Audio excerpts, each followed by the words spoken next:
friends, welcome back. I'm Heather. Today we're going to talk about 5 mistakes in fitness that I see that are not getting the results that you're looking for. So to start, let's define what we mean by results, because my results that I'm desiring can look different than what somebody else is looking for.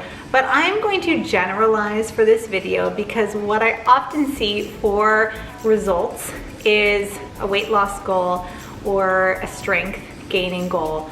Those often are the ones. And so what are some things that we might be doing that are hindering getting those? I'm going to talk about those 5, and the last one I think is the most important, so definitely stick around for that last tip. So if we haven't met before, my name's Heather. I run Fit Mama Real Food. I'm a group fitness instructor, a holistic nutrition coach. I'm a mom of 4, and I love all things wellness. It's not just about food, it's not just about movement. There's so many things that impact how we feel, the joy that we find in our lives, and I love chatting about all of those things. Now, fitness is a passion of mine. I've been teaching group fitness for 10 years now, which I just can't believe that it's been a decade now. But it's just something that brings me so much joy, and it's something I'm really passionate about educating about, because there's a lot of misinformation out there. And in tip 3, we're really gonna dive into one of those that I see so often that is misinformation that is out there. So we're gonna get into all the good stuff.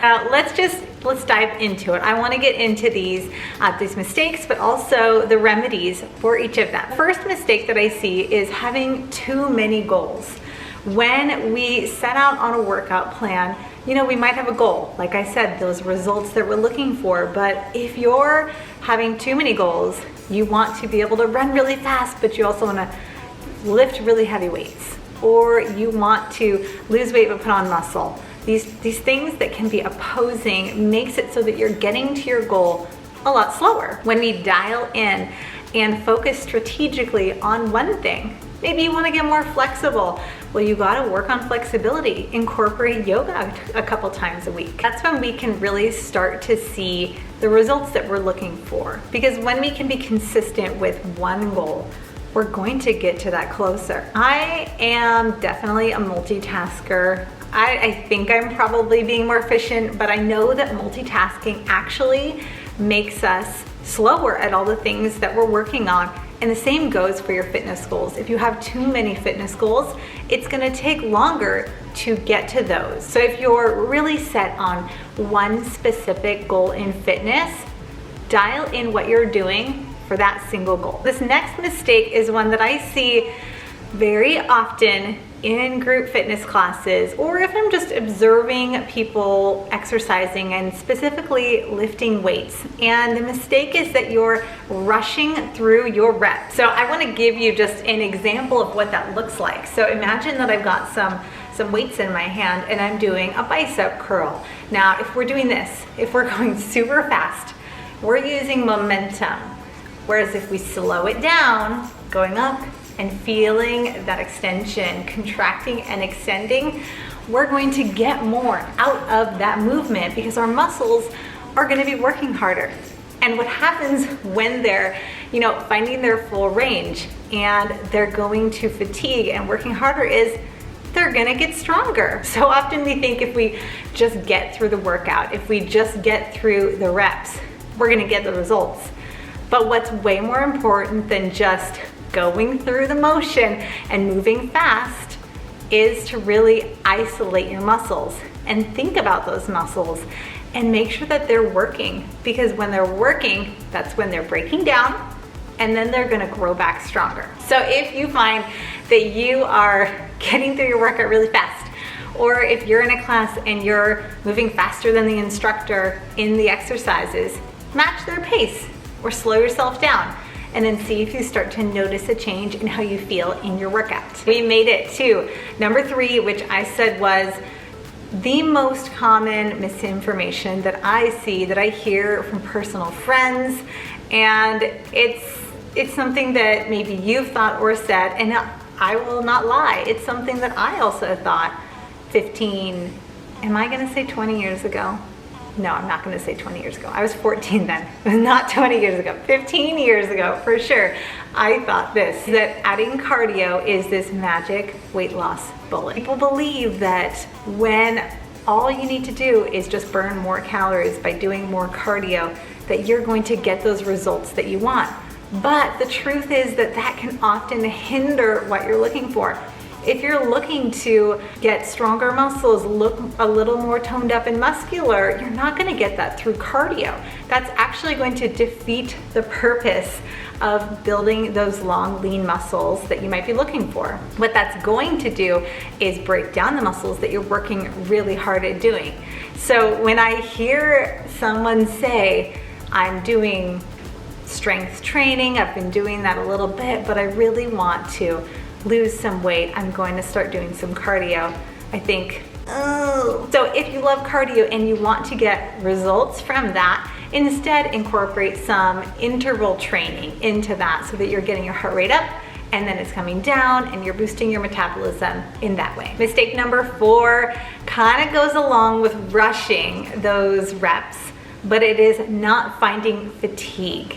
So if we're not picking up weights that are challenging enough for us, and that is individual for every single person what that looks like, we're not gonna be getting those micro tears in our muscles that, again, like I said before, then they repair and they grow back stronger. We wanna take our muscles to fatigue. And what that looks like is that your workout's getting really hard. And you see it in your face. You start to feel like you might not be able to do a few more reps. That's what fatigue looks like. Now, my favorite place that I love to find fatigue are in my body pump workouts. You guys have seen me do them. This is one of the reasons why I love body pump so much. I've been teaching body pump for 10 years now. When you hear a song and you know it, you just have so much joy. But the reason I love it is because we're working each muscle group for 5 minutes. And in that 5 minutes, we are getting to fatigue. We're getting to where we think, I just want to be done with this. But you know it's only 5 minutes, so you can do it. And because Les Mills, who are the creators of Body Pump, know that I love it so much, I do it at home, Les Mills On Demand, I have a special link down below, and you can go try it out for a month for free and see what you think. I also teach Body Combat, which is one of my favorite workouts. It is such an inspiring mixed martial arts cardio interval class. They have so many other classes that I've been trying out that I don't teach, and they've been so fun to do at home. Okay, we are here at our final mistake that I see all the time and how to fix it. And it is that you're not having fun, so you're not being consistent. Consistency is key. We can't just work out for 3, 4, 6 weeks and then stop and expect us to get long-term results. We need to continue with it. But the only way we're gonna do that, in my opinion, is if we enjoy it. The only reason I have been able to maintain continuous exercise for 10, 12 years is because I find things that I enjoy and places that I enjoy it. I love group fitness, which is why I became a group fitness instructor. I also love music with my workouts, which is why I love Les Mills. And you might love something else. My husband loves Olympic weightlifting and crazy loud rap music or metal or whatever he likes to listen to. That's what he likes. I don't like that, so I don't do that. I wouldn't stick with it. You might love running, and so you do that, or swimming or hiking. However you like to get active, stay consistent with it. And then bring it back to mistake number 1 is have your specific goal. Dial in, add things in to get to your goals, but the key is to continue to move our bodies every day. Doesn't have to be a workout, but go for a walk. Move in one way or another. Have you ever caught yourself thinking or doing any of these mistakes? Have you corrected? Have you been looking for the answers? I want to know if you found this video helpful, and if so, please give it a thumbs up. Be sure to subscribe and click that bell button so that you're notified when we've got new videos coming out. We've got some really great nutrition tips coming up. We've got some day in the lives, and I just hope that you'll come along for the ride. Thank you so much for being here, and I'll talk to you soon. Bye. Who am I talking to? Is somebody